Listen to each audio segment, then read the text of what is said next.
Hey everyone, and thanks for jumping back into the Cryptoverse. Today, we're going to talk about Bitcoin, and we're going to provide an update to the bull market support band. If you guys like the content, make sure you subscribe to the channel, give the video a thumbs up, and also check out Into the Cryptoverse Premium at intothecryptoverse.com. Let's go ahead and jump in. So, this has been quite an adventure for Bitcoin over the last year. If you remember back to earlier this year, we talked about the idea of Bitcoin just simply seeing higher low after higher low, and we anticipated the rejection by the 200-day moving average, which would ultimately lead us to a failure to put in a higher low, right? We talked about this pattern once upon a time. Now, it's interesting because this seems like a distant memory at this point, right? It just seems like a distant memory where Bitcoin was, putting in these higher lows, the rejection off the 200-day, the failure to put in a higher low. And the same thing played out, right? Higher low, a rejection off the 200-day, and then a failure to put in a higher low. And then we ended up seeing some type of capitulation back down to a lower low. So back in 2018, it was a capitulation down to, just below $6,000. This capitulation ended up being all the way down to just below $18,000. And then since then, we've been slowly trending higher, right? So like if we were to draw a trend line through sort of through higher lows over here, it also slowly went up. And we were arguably doing something similar to that over here back in May, but even more that we should point out, right? Still a similar pattern so far. So I want to talk about what are some key areas to watch here in the short term, because we have a fairly interesting week coming up next week with the Fed and the next FOMC meeting. So going back to the weekly chart and looking at the bull market support band, as I've said before, right? In a bear market, you are better off just thinking of it as the bear market resistance band until proven otherwise. The truth is that normally, once you break above it, except we did have an interesting 2019, right, where we actually broke above it and flew much higher. But what a lot of times you would see is sort of like you'll get rejected, right? Even over here after this sort of double peak cycle back in 2013, we got back above it. We then failed to get back above it over here, and then we failed again. But this failure, we just sort of went sideways and then got back above it. And then we still fell below it, and then eventually we got back above it and went off to new all-time highs. So you can see that it's such a long process, right? It takes a long time. I think a lot of people are sort of thinking like, all right, well, if Bitcoin breaks a certain price and it's going to be breaking out to much higher prices, and the bull rally is going to just be right back on. But the truth is that a lot of times after a bear market, whenever we do get through the bull market support band, it still takes a long time to really muster up the strength to sustain a fresh bull market to take us to much higher prices. I mean, you can see that it happened over here after the bear market was over. It happened over here after the bear market was over, although there was a lot more volatility back in 2019 than there was in 2015.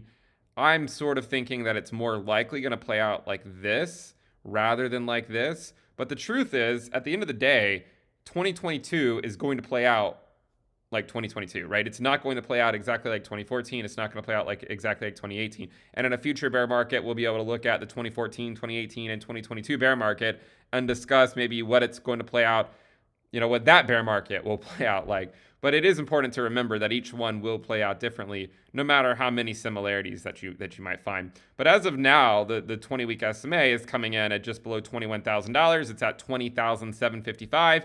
We're sitting just below it. The 21-week EMA is all the way up at 22,884. So it more or less ranges from around 21K to 23K. This is going to be a significant level of resistance for Bitcoin. And we do have the FOMC meeting next week. Now, a lot of people are sort of resigned to the idea that Bitcoin will get rejected here. And I will say, I do think there is a distinct possibility that is the most likely outcome. Mainly, I say that just because of where the Fed sits right now and the issues that they're having. However, if Powell were to come out next week and all of a sudden be a lot more dovish than we've heard him be in a long time, then you could see a breakout above, back above the bull market support band, right? Like, I mean, we had one over here that took us just higher than it. So if Powell were to come out with any dovishness to his tone, then this thing can pop back up a little bit. I mean, I'm not saying it's going to go back to like 40 or 50K anytime soon, but you could see, volatility. I mean, we were at 25K just a couple months ago. Okay. So it's important to remember that, I mean, just a couple months ago, we were at 25K. Could certainly happen again. I think a lot of it's going to depend on guidance that we get at the next FOMC meeting. Is there any talk of a future pivot? I will be clear, even when the Fed does pivot, while I think it easily could lead to a rally in the short term, again, like prior accumulation phases coming out of bear markets, you tend to just sort of chop around for a while before you actually go to new all-time highs.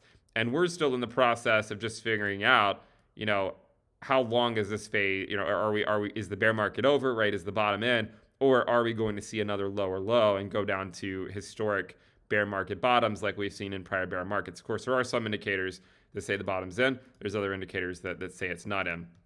So what I'm looking for really is, I'm interested to see what Powell has to say next week. If he comes out like the hawk that he has been for the last several months, and they do another 75 basis points and just say they're going to remain data dependent on inflation, and they're going, if they argue that we still have a fairly tight job market and unemployment remains low and monetary and financial conditions still remain okay, right? If he comes out and says all the same stuff that he normally says, then I still think you could easily see some type of rejection here.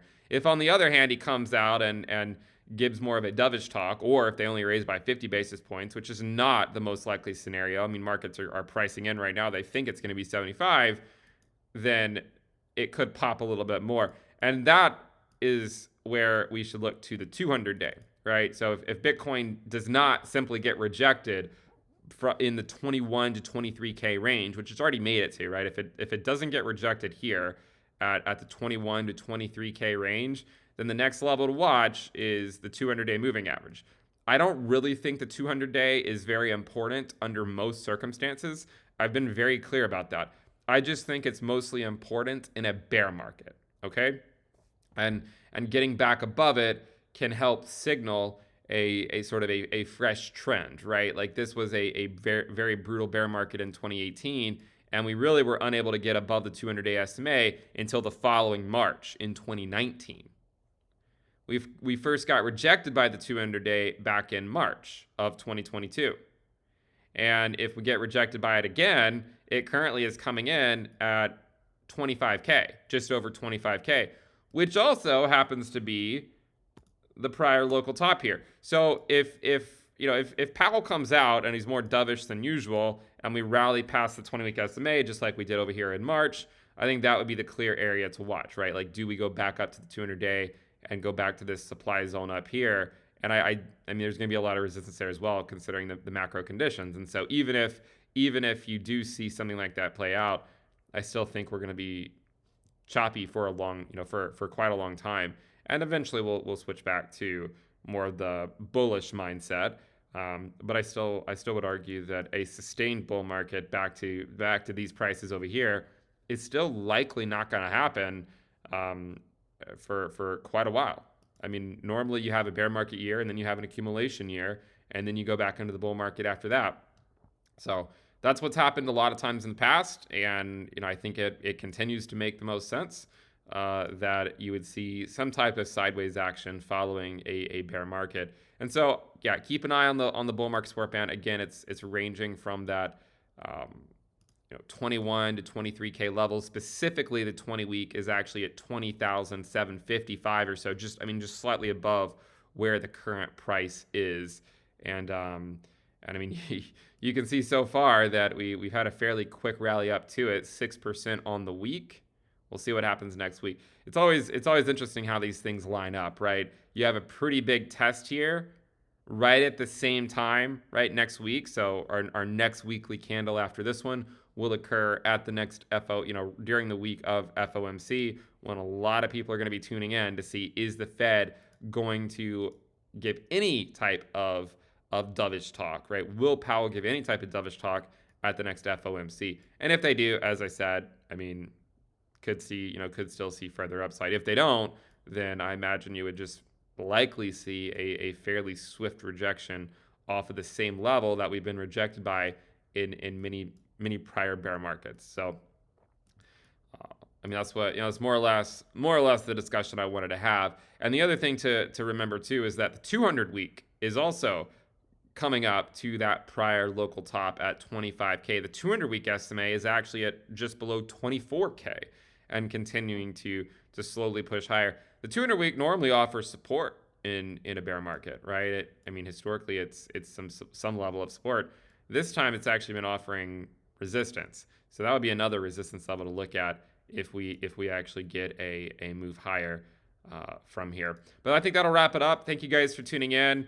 We'll see what happens next week and which way the tone that the Fed comes out with, and then of course we'll see how this resolves for Bitcoin.